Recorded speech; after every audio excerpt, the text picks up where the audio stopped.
Hello, everybody, and welcome to another episode of your Bish Therapist podcast. I am your host, Melissa Reich, your Bish Therapist, a real-life therapist turned pop culture aficionado, here to serve clinical interpretations and hot takes on all things pop culture. And as you can hear, your Bish is feeling much better. Yay! So today's episode is going to be a little bit longer, a little bit more in depth. Thankfully, I am feeling much better. Again, thank you all for your well wishes. People have been so sweet and kind and much appreciated. I am not 100% back to my baseline, which is still, not great, but I at least can talk without sounding like an elderly asthmatic woman who smoked for 100 years. Because that's what my therapist said I sounded like. And yes, so I'm feeling much better. I'm on the mend. I am very excited to bring you this episode today. So today's episode is going to be primarily about two different things. The first is going to be about Real Housewives of New Jersey, but not in the way you think. I have made the decision to not cover Real Housewives of New Jersey. And I announced it on my Instagram a couple of days ago. But for those of you who aren't on Instagram or, don't follow me, I mean, if you're on Instagram, you should follow me because I do a lot of what I do in the podcast just on Instagram. I kind of write out my thoughts on things and, I'm a good writer and it's just, people have said that it's interesting. So you're a Bish Therapist on Instagram. But Real Housewives of New Jersey, this is the first season that I've decided not to cover. And so I feel like I owe a little bit of an explanation as to why that is. And it's not an easy explanation. So I'm going to talk a little bit about that today. I'm also going to talk a little bit about Summer House. And I have a couple little housekeeping things too. So let me get started with that. So the first little bit of housekeeping is that, as many of you know, that I kind of started this and I wasn't sure where it was going. And so I decided to do seasons of your Bish Therapist podcast, primarily because I can't physically, sometimes I just need a break. And as I've mentioned before, there are lots of content creators who are just amazing. They create so much content. They're hustlers, and I respect that very much. But for me, it's just not physically possible because with my body, I either take a break or it tells me, it decides for me that I'm taking a break, and that's much less preferable, not just for me, but I'm sure for you all. So here is the plan. My last episode will be on June 25th of the season 2 part for your Bish Therapist. So here's the good news on this. We still have 8 episodes for your Bish Therapist podcast leading up to the season 2 finale. Okay. And then for those of you who are new listeners, I do have a lot of new listeners, people joining all the time. Thank you so much. Season 1 has 16 episodes. And on my Instagram, I do have all of those episodes listed, season 1 and season 2. So everything I've done up until this point. Everything I've done, the links to it all is in my link tree. So my link tree is either wherever you're listening to this podcast, I put a link to my link tree in the podcast description. So you can look at that, or you can go to my Instagram, and the link tree has all the different links to every episode I've ever done, including tons of other things that I've done as well. And the other thing, the other bit of housekeeping is that in that link tree, there is a link to the Spreaker Supporters Club. So I apologize. People were very confused about where to find those extra episodes. So the Spreaker Supporters Club is kind of like Patreon, but it's the Spreaker is the platform that I use. Okay. So I just thought it was easier to do that. And this week I'm going to attending a webinar about the Spreaker Supporters Club, so I can make sure I'm getting and understanding all of the things that it has to offer, because I want to give everybody, I don't care how much people are paying, whether it's $1 or $5, I want to make sure everyone's getting what you can. So if you're a Spreaker supporter and you're confused about where to find the extra episode, you have to go to Spreaker, and then you have to find me there. You just search Your Bish Therapist, and then that's how you find it. But if you want a real easy link to click, it's in my Instagram, in my link tree, in my bio. At this point, I may decide to start a website. I'm not sure if that would be easier for people, but I am tech elderly and I don't know how to do that. So TBD.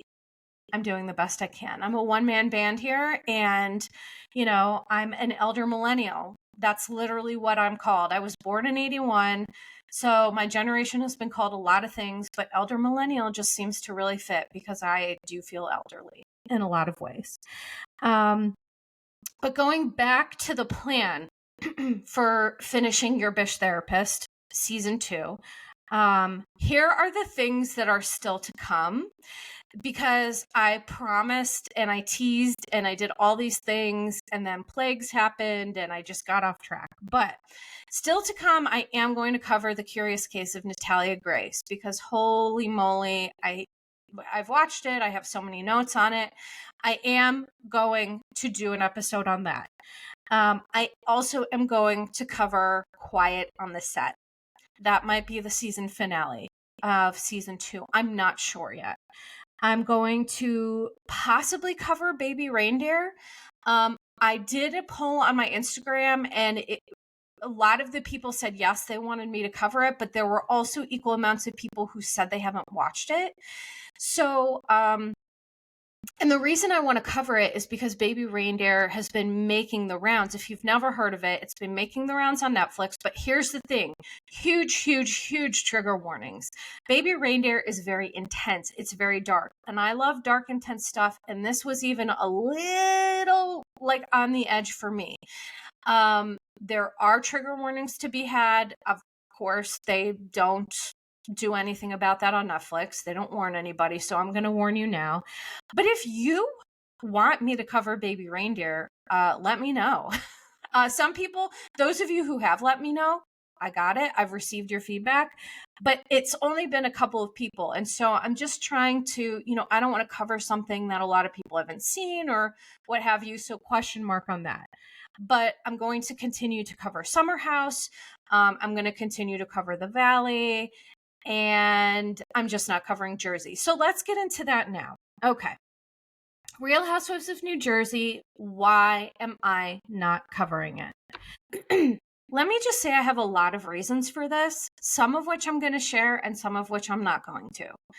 And for those of you who know me and kind of know what I do and why I do it, I think you can probably read between the lines, but I'm not going to be I have to have self-preservation here, if I'm being honest. So the first main reason that I am not going to cover Jersey, I watched the season premiere last night. Okay, so I had my opinion of it. I watched the season premiere, and the season premiere told me that my decision was correct. There is nothing of clinical interest on that show for me. So what I do is I take important concepts in Bravo mostly, but also the media, and I talk about, complicated grief and trauma and generational trauma and things like that. Now, last season for Jersey, I did a lot of posting about the Gorgas and the Giudice family, generational trauma, and I also have a podcast episode about that in season 1. So I have covered it. However, in my opinion, it's inauthentic toxicity that has really nothing of clinical significance to offer for my purposes.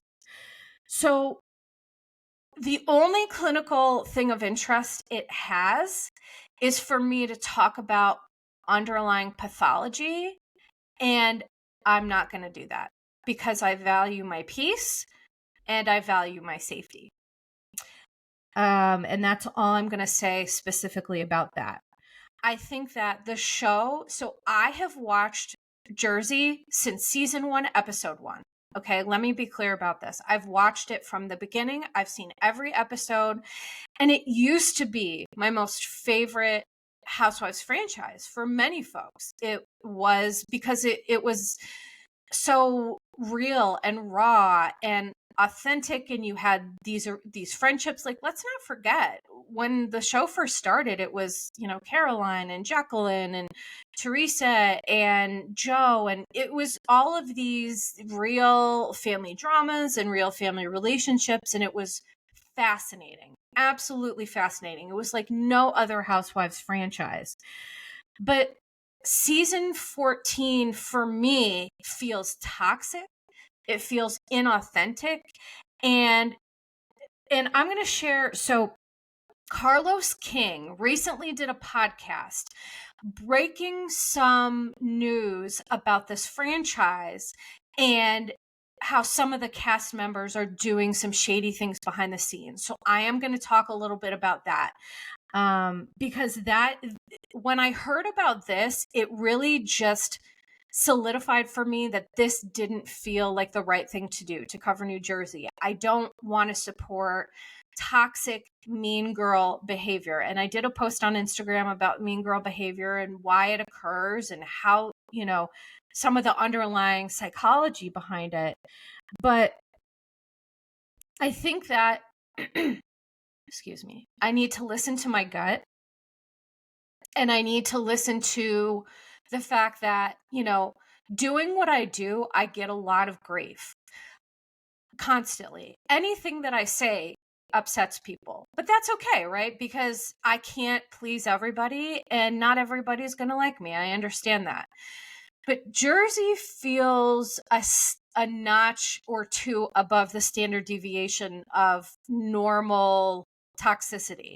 And my piece is too important to me.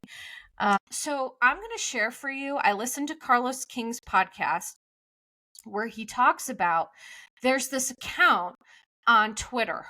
The account's name is Melissa's Old Nose, which I die. I mean, that is so mean. Because Melissa Gorga has, she's been honest. She's had, work done. And it's like, it's so funny to me that some people on that cast are so hard on other people about that when their face is morphing in ways that I don't even recognize. So that's wild to me. But Melissa's Old Nose is the account on Twitter, and it's run by a woman named Gabriella. And no, not one of Teresa's beautiful daughters. This is a different Gabriella. By the way, one thing I will say is, my God, does Teresa love those girls. Seeing those girls from when they were babies to now going off to college, I swear I've never felt more elderly in my life. Number one. And number two, you could say a lot about Teresa, but I just think she really loves those girls. She's such a good mom to them and just loves them so much. And, I think that's awesome. So Melissa's Old Nose on Twitter, what it is, it's a Teresa Giudice fan account who the fan account goes after everybody in the cast except for Teresa and Jen Aiden. So recently, what happened, the situation that happened was Melissa's Old Nose shared receipts. Yes, receipts, timeline, screenshot, emails, DMs. I mean, she shared it. She, as Bethany would say, she mentioned it all. She mentioned it all. And some of the receipts I'm going to share with you now. And now this is all alleged.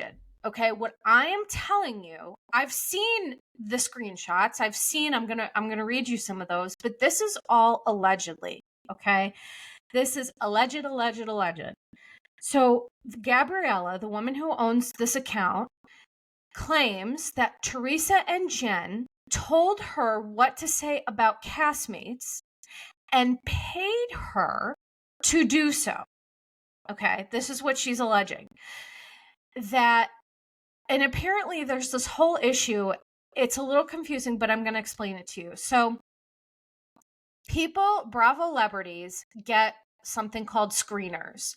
A screener, if you don't know what that is, it's a early release of the episode that usually they get like 3 days before the episode airs, so they can watch it, so they can be prepared in terms of their reactions and their rebuttals and, all of these other things. Now, the screeners are sent out to Bravo Labs. I don't get them. I'm not important, just to be really clear. There's lots of people I know who get them. I'm not one of them. I'm not that special. But the main thing about these screeners is that there is a confidentiality clause that you are not allowed to share the screeners. It's like, for those of you who are 43 or older, you probably remember, like, when you used to get those movies on LimeWire or whatever it is, it's like they had these piracy warnings. And young people have no idea what I'm talking about right now. But so it's kind of like a grown-up version of that. And apparently, Jen Aydin, there is an email that shows, allegedly, that Jen Aydin sent or forwarded that email with the screener to Gabriella from Melissa's Old Nose so that she could see what was going on and then have her attacks on Melissa and the rest of the cast ready. So what put Melissa's Old Nose on Twitter over the edge was, after she got this screener, I guess, Teresa claims on last night's episode, the premiere, and the reason I'm sharing this is it's relevant to the story, because it sounds like I'm covering it, but I'm not covering it. So Teresa claims that Frank and Brittany told her that everyone got together at Marge's house before the reunion to have a plan to go against her and Louie. Okay. Which, the funny thing is, Dolores said the one thing she did say last night was like, it is common to have a meeting of the minds, so to speak, before reunions. That's not uncommon. So when Teresa claimed that this was done in an attempt to malign she and Louie, Gabriella from Melissa's Old Nose said, and she did say this, you should see what they plant on their castmates behind the scenes. Stay tuned. Okay. And then Melissa's Old Nose on Twitter said, I've been quiet for a reason. And these are quotes. I've been quiet for a reason. A lot has been revealed. Everything we have been led to believe has been a lie. I'm truly disgusted by Jen Aydin and her camp's actions. I owe lots of apologies. Things were not what they were made out to be. Okay. So these receipts that she posted, they were a screenshot from the email production company that Jen forwarded these EPs to Gabriella. That was one of the receipts shared. Gabriella said that bots, people for a long time said that Teresa and Jen have bots that are programmed to, attack. And Gabriella said, that's correct. This is her quote. She said, Teresa and Jen were our masters. They told us what to say, how to say it, and assured me that we were doing it for the right reasons. Okay.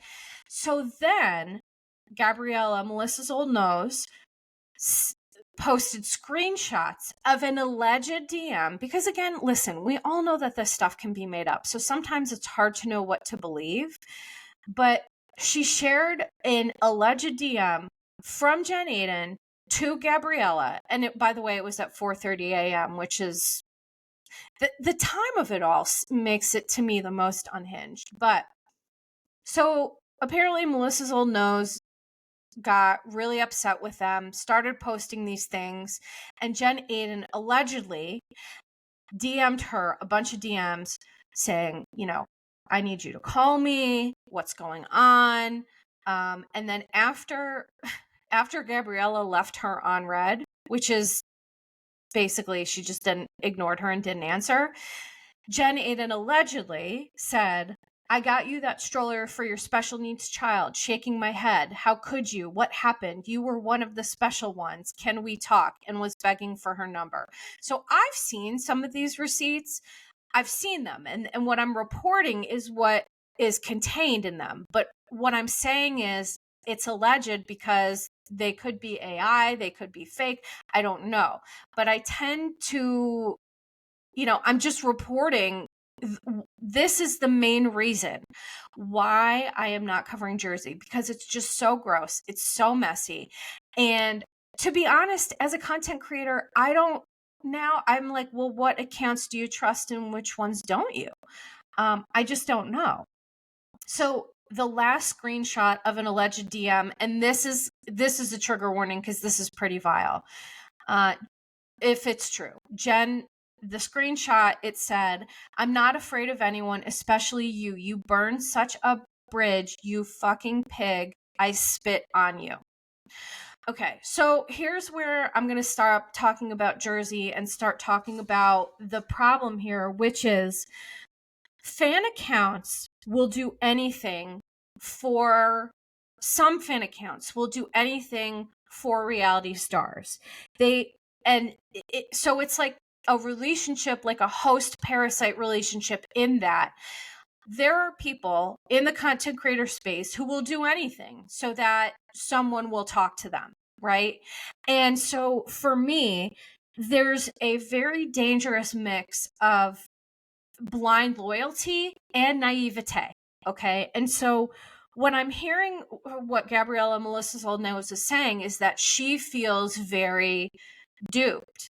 She thought, she was led to believe the whole time that Melissa or all these other people were the problem. And she's starting to kind of come out of this programming, essentially. This is what Gabriella is saying, essentially, that she felt she was programmed. And she's waking up and she's coming to, and now she's upset because she feels duped and used and all of these things. And so 2 things I'm going to talk about here, parasocial relationships, number 1, and number 2, healthy boundary setting. Because here's what I'm going to say that I know people are going to be frustrated by this. I've talked to many Bravo Labs, and I will never share who or what was said. And there are several reasons for that. Being in this content creator space feels truly like being back in high school. I'm going to share my experience. Okay. There are accounts that are great. There are some accounts that are not so great, and they're mean, and it's catty, and it's high school, and it's mean girl, and it's all of these things. And here's the thing about me in high school. I'm just gonna say this. I didn't even tolerate this type of behavior in high school, or at any time in my life. I don't like drama, and I don't like mean people. I've just never been okay with that. And so growing up for me, when I was in high school and grade school and all these things, I valued kindness and authentic friendships. And so, as you can imagine, I've had a lot of heartache and heartbreak throughout the years because not everybody is capable of that. And so for me, I have always been a leader, but in friendship groups, I always called myself the floater. And I promise you this has a point. So as a floater, I would float in between many different groups of people because I never wanted to be a queen bee. And if I saw a queen bee in a group, I ran away as quickly as I possibly could. I don't like people who abuse power. I don't like people who are mean. I don't like people who put other people down. I've always been a loving, empathetic person who just won't stand for someone being treated badly in a group of people. I'm just not going to. And the same experience I had then, I have now. And I'm not going to say any names. I'm not going to call anybody out. This is not some sort of like expose or, shit talking session. It's just me sharing a peek behind the curtain of some of the ugly underbelly of some of these accounts. And I believe that Teresa and Jen and some other people on the cast have a lot of ugly underbelly and intentions. And, I'll use one small example. When Teresa and Jen were in the car and they made a really nasty comment about John Fuda having to do with a sex toy.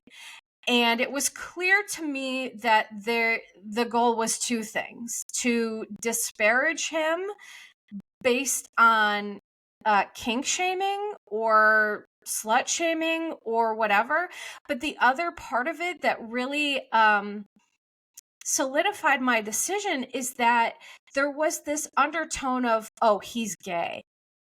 So, and it's like, how old are you two? Like, are you adults? You're gonna insinuate that insinuating somebody's gay, that's not an insult to me. Being gay isn't an insult, but it tells me a lot about their mindset.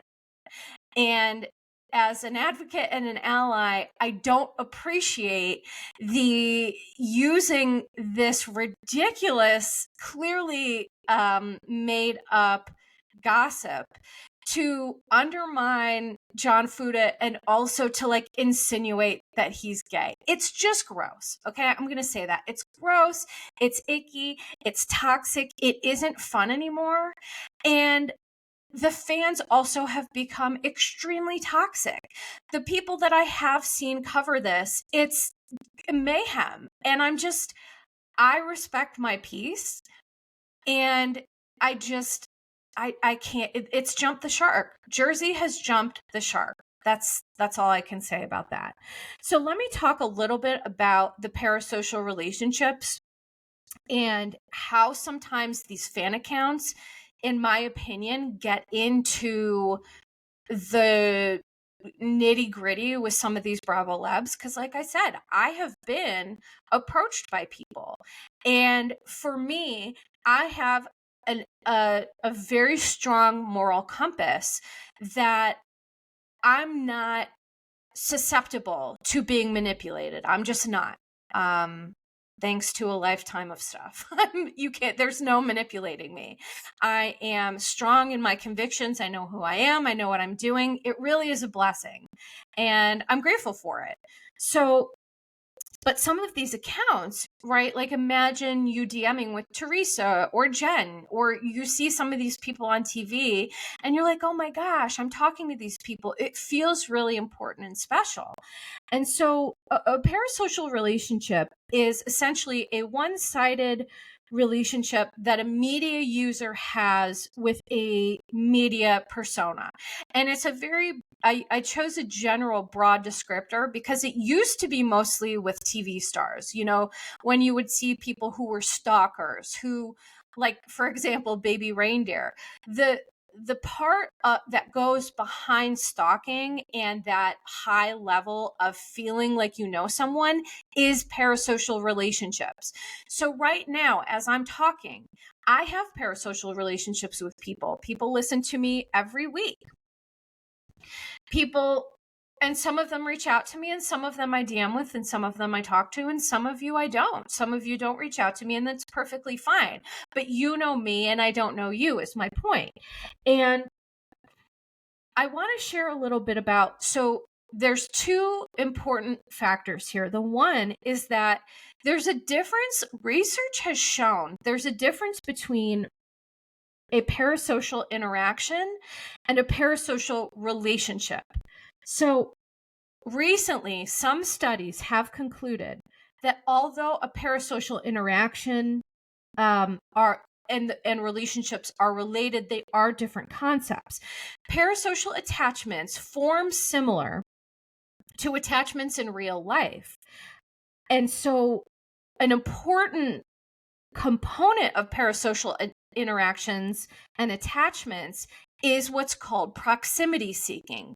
So proximity seeking is where people want to be in the vicinity or proximity of a Bravo lab or a media persona or a famous person or someone they've seen on TV, a podcaster. There's so much media today. There's a million different explanations of this.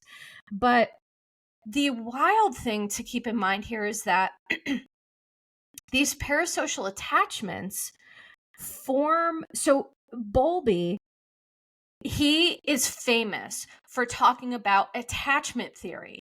And attachment theory is essentially how we form basic attachments growing up to our caregivers, to, and it's not always parents, it's, different caregivers, and not everyone has,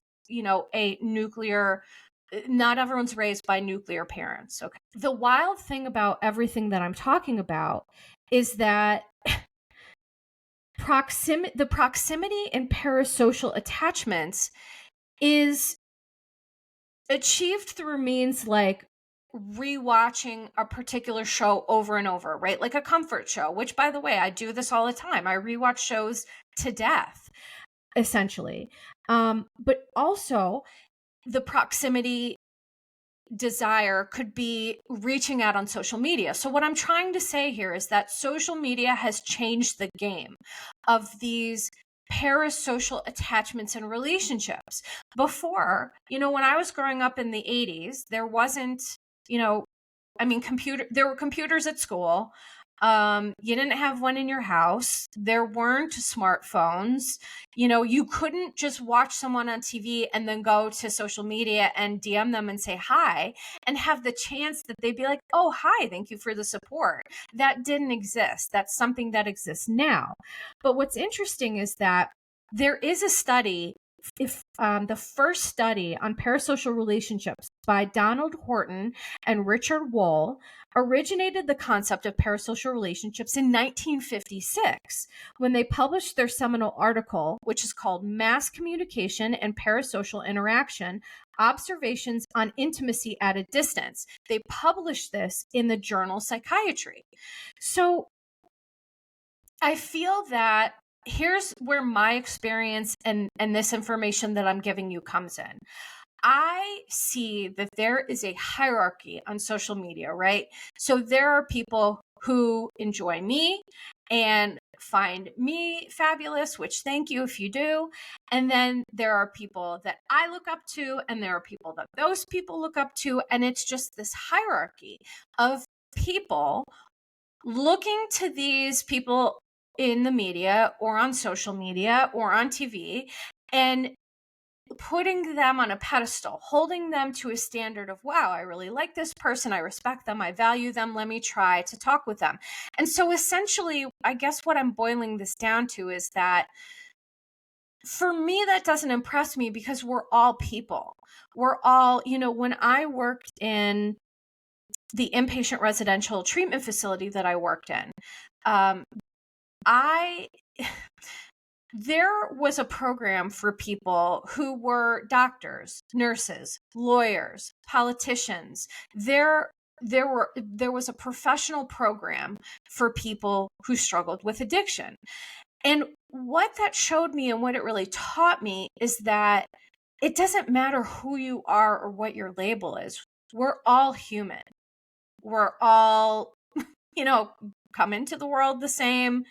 We all die. It's like, so for me, I guess I don't, because as a therapist, because I've seen just the bareness of humanity, and I see past the labels, and I see past these protective shields that people try to use to make themselves feel special and important, right? We all have titles, and sometimes we can use that to shield us and make us feel like we're special and important. But at the end of the day, we're all humans.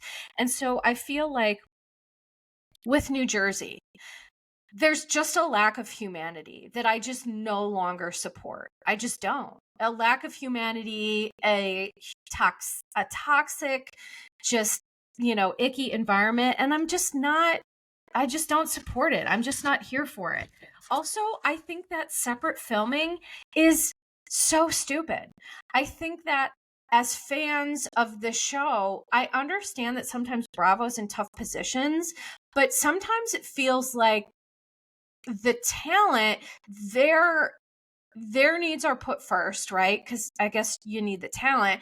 But then the fans, it's just like, well, you're just going to take whatever we give you. And it's like, but I don't think that's right. I don't know. Again, this is just my viewpoint, but I'm trying to think if there was anything else.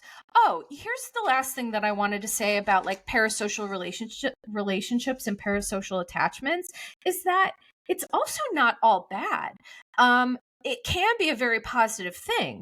So, these parasocial relationships are influenced by like social attraction. So there are people who love me, which thank you, who are, a lot of people who adore me are trauma survivors. I say things that really resonate with people, that really make people feel validated and heard and understood. And, I educate a lot. And so the point of all this is that viewers can experience a connection with the media and express, affection and gratitude and loyalty. And so there are positive aspects to this. I get messages from people saying, my therapist suggested I listen to your podcast, and that blows me away. Or I've been in therapy for 20 years and I never understood this concept until I heard you describe it the way that you did. These are examples of how parasocial interactions and attachments can be very positive, but it depends on the figure, right? I could easily abuse my power. I could become a cult leader for sure, easily. I have people who enjoy me and what I have to say. And if I did not have a good moral compass, I could absolutely take advantage of that. But I never will, because that is just not who I am. And so this is where you all come in terms of making your best decisions with who it is you're choosing to have these relationships with, who you're choosing to put your time and attention into, making sure they're worth your precious time, making sure it's something that's healthy for you and not a toxic mess. And so for me, I'm extricating myself from the toxic mess. Now, the last thing I will say before I move on to Summer House is that if something egregious comes up, something really of clinical significance, and it will benefit you all, I will talk about it. But it's got to be few and far between, and it really has to be something that makes sense for the definition that I just said. So I can't plan it, TBD. For now, I'm planning on watching, but honestly, that may change too. So I'm going to honor what I feel is best. I encourage you to honor what is best for you. And guess what? There's people listening to this who are like, I don't agree with any of this, and I love Jersey, and it's amazing. Great, mazel. I have no judgment, no shame. If you're loving Jersey, well, great. It is super entertaining. There's no shade, there's no shame, there's no judgment. Enjoy it. I just hope that you understand where I'm coming from. Okay, so now transition. I need a little water. Transitioning into Summer House. Let me just say that after last episode, I'm experiencing empathy fatigue. And empathy fatigue is a very real thing. Therapists experience it quite frequently, which is just when you are consistently, involved with difficult situations, or you have a friend, or you have someone who there's just have a lot going on all the time. Empathy fatigue is where it's just like, it's exactly what it sounds like. You're just tired of the drama, of feeling bad for people. It's just, there's a lot to it. And Summer House is giving me empathy fatigue, and I'm going to tell you why. This last episode was wild, number one. And number two, to find out that there are 5 more episodes of this between Carl and Lindsay, plus the reunion, I'm already exhausted. I'm just like, how much more of this can we all take? But two major things I'm going to talk about today that I feel like are going on. Number one, when I post about Lindsay and Carl, or I talk about their relationship, I get so frustrated because people are either Team Lindsay or Team Carl. And it makes me wild because there are no teams, people.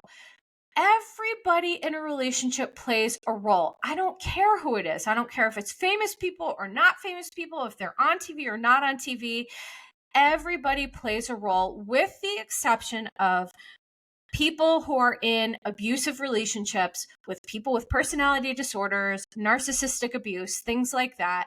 That's completely different. That is a one-sided, pathological, predatory situation. That is not a shared experience. But that's pretty much the only asterisk to this. I am so tired. And here's the thing. I'm tired of people giving me bad podcast reviews or saying something nasty on social media because I refuse to choose a team. That's insanity. Please stop. It's both. Watching Summer House, it is so clear that it is both a Lindsay and a Carl problem. It's not maybe always 50-50. It's not always equal, but it's both of them. And I just am so exhausted with people fighting with me about this. It's just a fact. It's like being a therapist and doing couples and marriage counseling and all this stuff. Both parties play a role. And I just don't understand people's commitment to ignoring one side or the other. I just don't understand that. Number two, I feel one of the things that I talked about is that Carl seems, in my opinion, to struggle with conflict avoidance. So conflict avoidance is the act of withdrawing from conflict or avoiding conflict altogether. And here is where conflict avoidance, I just wanted to share a little bit. People who are in recovery from addiction, and Carl is a polarizing figure on this because he says that he's sober, but he's still using marijuana. Okay. And so people call that California sober, but California sober, if you're in the rooms, if you're in a 12-step program, that's not a thing. That's not, if you're in an outpatient program, if you're in any program, what they will tell you is a drug is a drug is a drug. That's it. And so I'm not here to judge anybody in terms of what works for them to keep them sober. Because if, Carl had a lot of issues with a lot of different substances, alcohol, cocaine, prescription pills, it was a lot of stuff. And his brother died from the disease of addiction, which tells me that it's very serious and it has a very serious genetic component. I mean, research studies show that. People get really irritated when I say that, but it is a fact. There are research studies to show genetic components. So here's my point, is that sometimes when we get sober, there can be those addictive patterns going on with our behaviors behind the scenes, independent of the substance, if that makes sense. So people use substances they want to avoid. I feel like addiction happens when humans are in a level of pain that they are no longer able to tolerate, and they feel that there's no other way to manage that pain. And so my point is that conflict avoidance, what I'm seeing Carl do now is a behavioral thread that is still left over from that kind of addiction history, because when we're in active addiction, we're not addressing things. We're sweeping everything under the rug until the rug is up to the ceiling. And so I mention this because I do feel that this is something that Carl needs to work on. And listen, I know he has a sponsor, he has a group. And so I'm, confident that he has people to call him out on things. Because by the way, that is why I'm so big on accountability and on holding people accountable, myself included, is because the only way to really grow and to become a better person and to work on your issues is to be real about what they are, about they call in the program character defects, or, we all have flaws. We all have, we're all imperfect. So being real about those underlying processes is the only way to really reach levels of growth and self-actualization and all of that. And so I feel that part of Carl's issue is he is still conflict avoidant. Now, people will blame Lindsay for that. And does she play a role? For sure. But guess what? Whether it's Lindsay or some other person, Carl needs to work on this issue, because Carl's talking to everyone about how he feels about Lindsay, except for Lindsay. And that's not acceptable. Now, there are reasons why conflict avoidance occurs. So I'm going to list some of those reasons. Number one, fear of being rejected and hurt, right? We're not going to want to be honest with somebody or address conflict if feel we're going to be rejected. We need human connection. I don't care what anybody says. No one is that tough that they can go at this thing called life alone. You just can't. It's not about toughness. It's just, it takes a village. Truly, there's a reason for that saying. Number two, mental health conditions such as social anxiety, depression, and low self-esteem, right? And what we know is that addiction and mental health issues, they're not separate. They go hand in hand. I don't know along the lines how they got separated. And, there are some programs that it's called dual diagnosis better than others. But I would argue that every person who has a substance abuse issue has a mental health issue. I mean, it's wild to me that, and listen, it may be transitory. Not everyone has the same mental health conditions, but I don't know. It's wild that it's separate to me. It's like whoever decided that your eyeballs and your teeth should be separate from the rest of your body in terms of treatment and insurance. What? Why? I don't get that. Another reason is evading a power struggle, right? If you know you're going to get into a power struggle and you just don't want to deal with that. Another one is difficulty discussing emotions, which again, people in recovery, it's super uncomfortable because you're not used to doing it. 5, people pleasing. I'm a reformed people pleaser right here. Okay, reformed. And 6 is fear of abandonment. So conflict avoidance is typically rooted in either self-preservation or self-serving reasons. So for example, a person trying to get out of conflict may be protecting themselves from unnecessary drama or trauma, but a partner who avoids talking about hurtful things that they said may be avoiding conflict to evade accountability. So I know this is a lot of information. And people have said, again, well, Lindsay, I'd be conflict avoidant if Lindsay was my partner too. Okay, well, fine. But then it's like, well, Carl made the choice to be with Lindsay. So what does that say about him? I hope you all understand what I'm saying is that when we pick a partner or when we make decisions, they all are made from a place of our experience. And if we're working on healing and we're working on growth, we tend to make better decisions that are best for us than if we're moving from a place of unconscious trauma. So for example, if, Lindsay grew up, she had a lot of attachment issues. Her mom left when she was 2. Her stepmother came in, and I loved seeing them together at the Lindsay's bridal shower, which was hard to watch. But, that impacts Lindsay's decision making and choices when choosing a partner, when we're choosing from a place of an abandonment wound that's still very active and we haven't worked on it. And I can just tell it hasn't been worked on because of her reactions to things. So here's what I'll say. Carl, when he broke the fourth wall, he's talking to Kyle and Amanda, and he's saying what we're all thinking. Like, she's going to see the show, bro. She's going to see it. So what are you doing? Like, what's your end game here?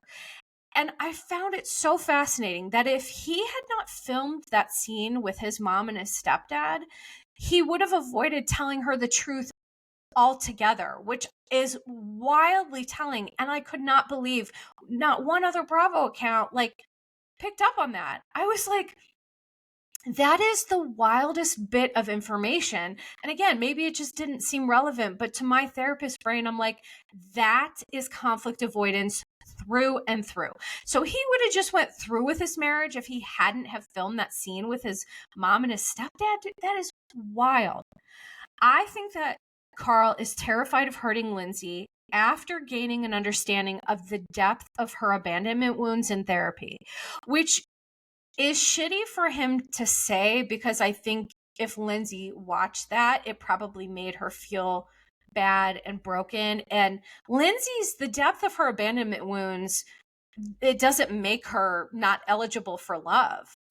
It makes Carl incapable of meeting those needs. And that's not necessarily Lindsay's problem.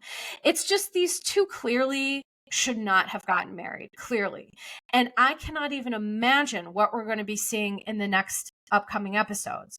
So even though that's a Carl issue, I do feel that.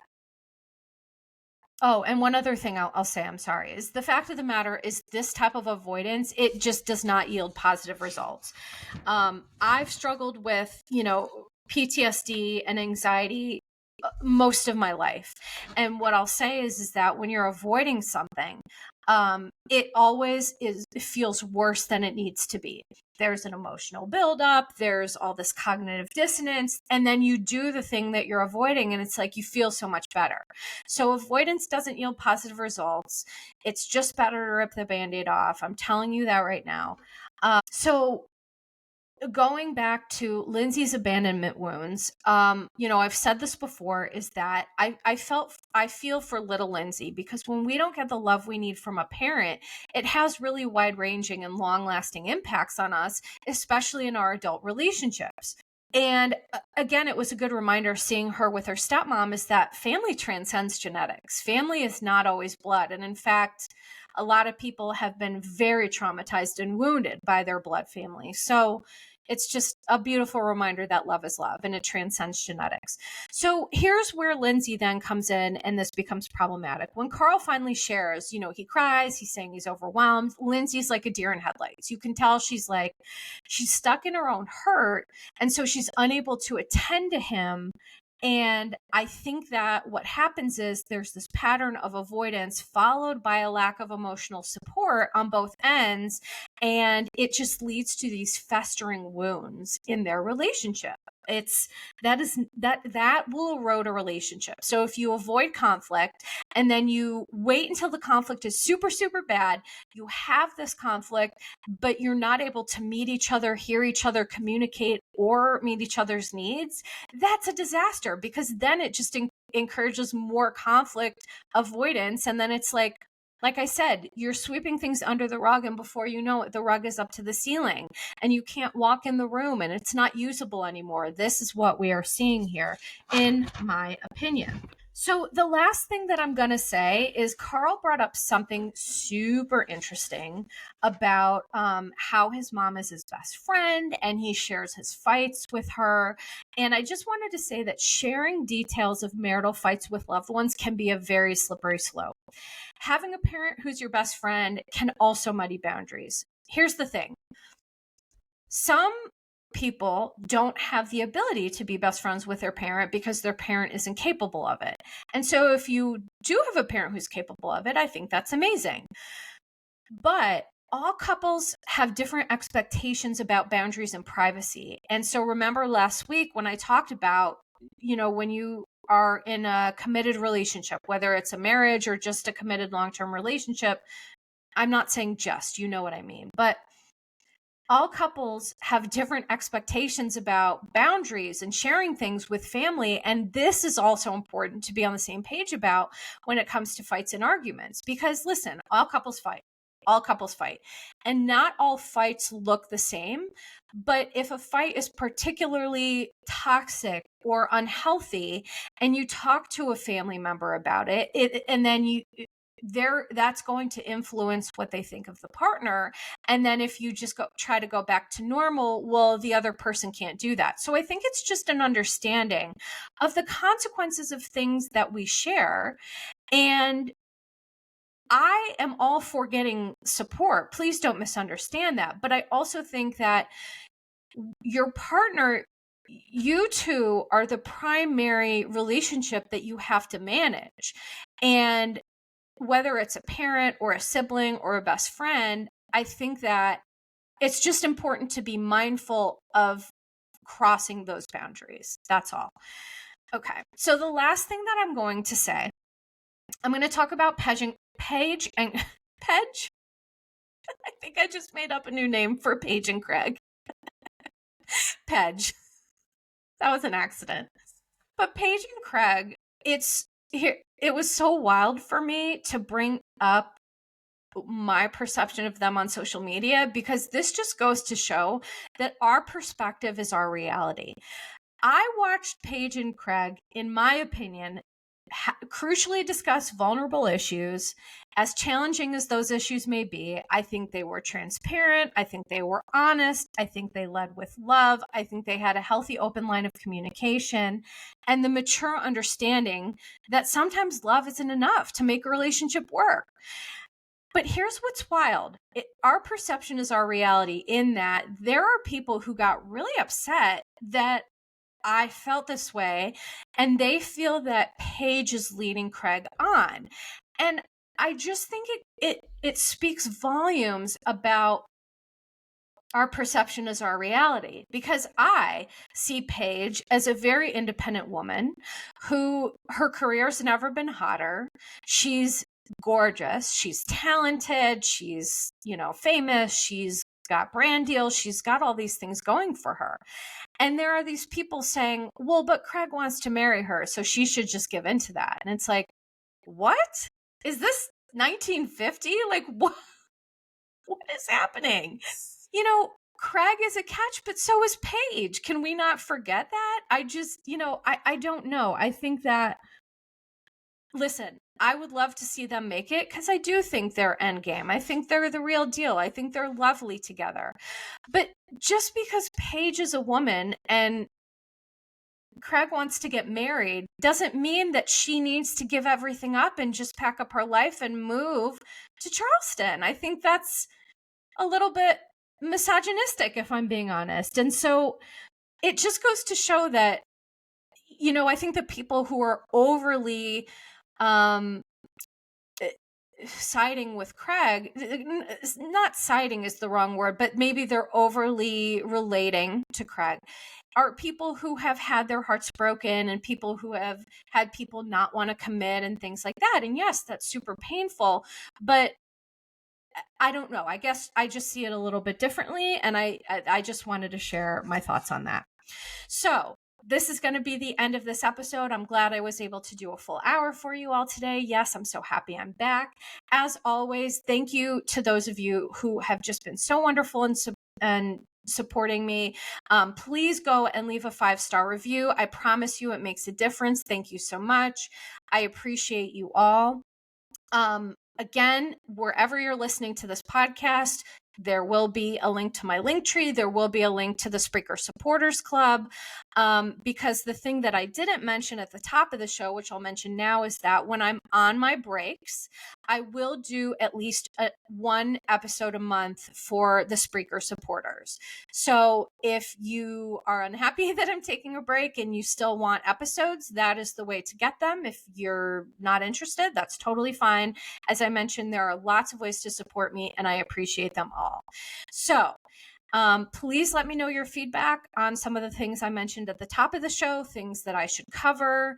I want to make these next 8 episodes bangers for you all. So please, I'd love to hear your feedback. Thank you so much. And please remember to take care of yourselves and each other. Disclaimer. Posts are not intended to diagnose, treat, or provide medical advice. Your Bish therapist is for entertainment and informational purposes only. The podcast, my opinions, and posts are my own and are not associated with past or present employers, any organizations, Bravo TV, Greyheart Productions, or any other television network. The information in YBT podcast and on its social media is provided for general informational purposes only and is not intended to diagnose or treat. Please do not act or refrain from acting based on anything you read, see, or hear on YBT podcast or associated social media. Communicating with YBT via email and or social media does not form a therapeutic alliance. Melissa, operator of YBT, is unable to provide any therapeutic advice, treatment, or feedback.